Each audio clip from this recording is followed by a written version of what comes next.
रतनपुर नाम का एक छोटा सा गांव था जो हरी भरी पहाड़ियों और सुनहरे खेतों से घिरा हुआ था। गांव के लोग सादगी और मेहनत से जीवन जीते थे। हर सुबह मुर्गों की बांग और किसानों के बैलों की घंटियों की आवाज से गांव जागता था। बच्चे खेतों में खेलते, बुजुर्ग बड़े से पेड़ के नीचे बैठकर पुराने किस्से कहानियां सुनाते और औरतें घर का सारा काम संभालती। रतनपुर की शांति और सादगी में एक अलग ही मिठास थी। इसी गांव में एक बहुत पुरानी हवेली थी जिसमें सेठ गोवर्धन दास रहते थे। सेठ गोवर्धन दास पूरे गांव में अपने कंजूसी के लिए मशहूर थे। उनकी कंजूसी की कहानियां गांव के बच्चे बच्चे की जुबान पर थीं। सेठ जी के पास दौलत की कमी नहीं थी, उनके पास बहुत दौलत थी, पर उनका दिल इतना सिकुड़ा हुआ था कि उनसे एक पैसा भी निकलवाना मुश्किल था।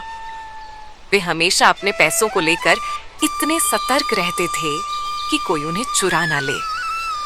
उनकी हवेली के दरवाजे पर हमेशा ताला लगा रहता था और वे जब भी बाहर निकलते हर समय चाबी अपने साथ लेकर चलते थे।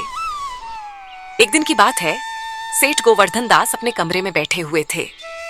उनके सामने एक बड़ा सा लोहे का संदूक था जिसमें उनकी सारी दौलत भरी हुई थी। वे संदूक को खोलकर उसमें से नोटों की गड्डियां निकाल रहे थे और उन्हें गिन रहे थे। उनकी आंखों में पैसों को देखकर एक अजीब सी चमक थी, जैसे वे उन नोटों से बातें कर रहे हों। तभी उनकी पत्नी माया देवी कमरे में आई। वे सेठ जी की कंजूसी से बहुत परेशान थीं। उन्होंने सेठ जी से कहा, सुनो जी, तुम्हारी इस कंजूसी ने मेरा जीवन नरक बना दिया है। तुम एक पैसा भी खर्च नहीं करते, हमारे बच्चों को अच्छे कपड़े नहीं मिलते, अच्छा खाना नहीं मिलता। तुम्हारे पास इतना पैसा है, फिर भी तुम इसे खर्च क्यों नहीं करते? सेठ जी ने अपनी पत्नी की ओर देखा और बोले, माया, तुम समझती नहीं हो, पैसा बहुत मुश्किल से कमाया जाता है। इसे बर्बाद करने से क्या फायदा? हमें भविष्य के लिए बचत करनी चाहिए। माया देवी ने गुस्से में कहा, भविष्य के लिए बचत? तुम्हारी इस बचत ने हमारा वर्तमान ही बर्बाद कर दिया है। तुम्हें लगता है कि तुम्हारे पास जो पैसा है वह तुम्हारे साथ ही रहेगा, मरने के बाद तुम इसे साथ नहीं ले जा सकते। सेठ जी ने माया देवी की बात को अनसुना कर दिया और वापस अपने नोट गिनने में लग गए। माया देवी निराश होकर कमरे से बाहर चली गई। उसी शाम गांव में एक साधु आया। वह साधु बहुत ही ज्ञानी और चमत्कारी था। गांव के लोग उसके पास अपनी समस्याएं लेकर जाते थे और साधु उन्हें समाधान बताता था। सेठ गोवर्धन दास ने साधु के बारे में सुना तो उनके मन में विचार आया कि क्यों ना वे भी साधु से मिलें और उनसे अपनी दौलत को और बढ़ाने का उपाय पूछें। अगले दिन सेठ जी साधु के पास पहुंचे। साधु एक पेड़ के नीचे बैठा हुआ था और उसके चारों ओर गांव के लोग इकट्ठे थे। सेठ जी ने साधु को प्रणाम किया और बोले, महाराज, मैं सेठ गोवर्धन दास हूँ। मेरे पास बहुत सारी दौलत है, पर मैं चाहता हूँ कि यह और बढ़े। क्या आप मुझे कोई उपाय बता सकते हैं? साधु ने सेठ जी को गहराई से देखा और मुस्कुराया। उसने कहा, सेठ जी, दौलत तो बढ़ सकती है, पर क्या तुम्हारा हृदय भी उतना ही बड़ा है? तुम्हारे पास इतना सब कुछ है, फिर भी तुम दूसरों की मदद क्यों नहीं करते? सेठ जी ने साधु की बात को टालते हुए कहा, महाराज, मैं तो बस अपनी दौलत बढ़ाना चाहता हूँ। कृपया मुझे कोई उपाय बताए। साधु ने कुछ पल सोचा और फिर बोला, ठीक है सेठ जी, मैं तुम्हें एक मंत्र देता हूँ।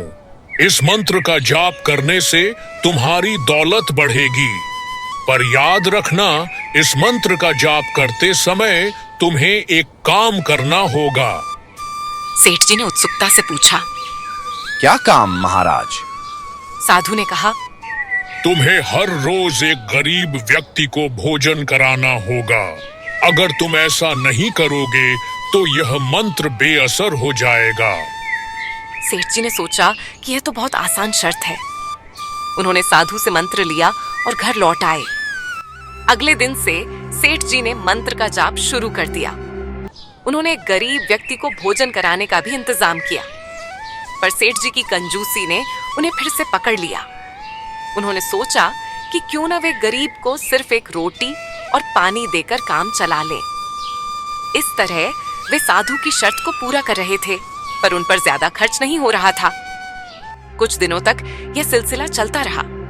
सेठ जी मंत्र का जाप करते रहे और गरीब को सिर्फ एक रोटी और पानी देते रहे। पर एक दिन जब सेठ जी मंत्र का जाप कर रहे थे तो अचानक उनके सामने एक दिव्य प्रकाश प्रकट हुआ।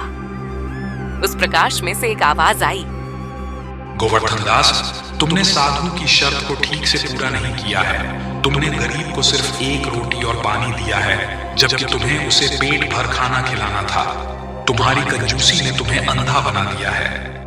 सेठ जी घबरा गए। उन्होंने कहा, पर मैंने तो शर्त पूरी की है, मैंने गरीब को खाना दिया है। आवाज ने कहा, नहीं गोवर्धन दास, तुमने सिर्फ दिखावा किया है। तुम्हारे मन में दया और उदारता नहीं है, इसलिए तुम्हारी दौलत अब तुम्हारे लिए अभिशाप बन जाएगी। यह कहकर वह प्रकाश गायब हो गया। सेठ जी ने देखा कि उनका संदूक, जिसमें उनकी सारी दौलत थी, अचानक गायब हो गया है। वे घबराकर इधर उधर ढूंढने लगे, पर संदूक कहीं नहीं मिला। सेठ जी को बहुत पछतावा हुआ। उन्होंने महसूस किया कि उनकी कंजूसी ने उन्हें सब कुछ खो दिया है।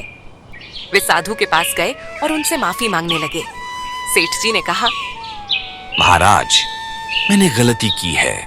मैंने अपनी कंजूसी के कारण सब कुछ खो दिया है। कृपया मुझे माफ कर दें और मेरी दौलत वापस लौटा दें।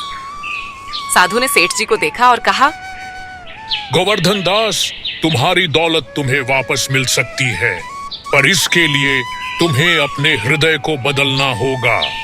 तुम्हें दूसरों की मदद करनी होगी और उदार बनना होगा। सेठ जी ने साधु की बात मान ली। उन्होंने अपने जीवन में बदलाव लाने का फैसला किया।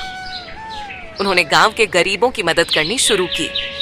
उन्होंने लोगों को खाना खिलाया, उनके बच्चों की शिक्षा का इंतजाम किया और गांव के विकास के लिए पैसा खर्च किया। कुछ समय बाद सेठ जी ने देखा कि उनका संदूक वापस आ गया है।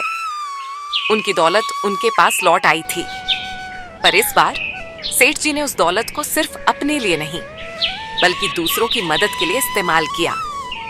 सेठ गोवर्धन दास की कहानी पूरे गांव में मशहूर हो गई। लोगों ने उन्हें अब कंजूस सेठ के बजाय दयालु सेठ कहना शुरू कर दिया।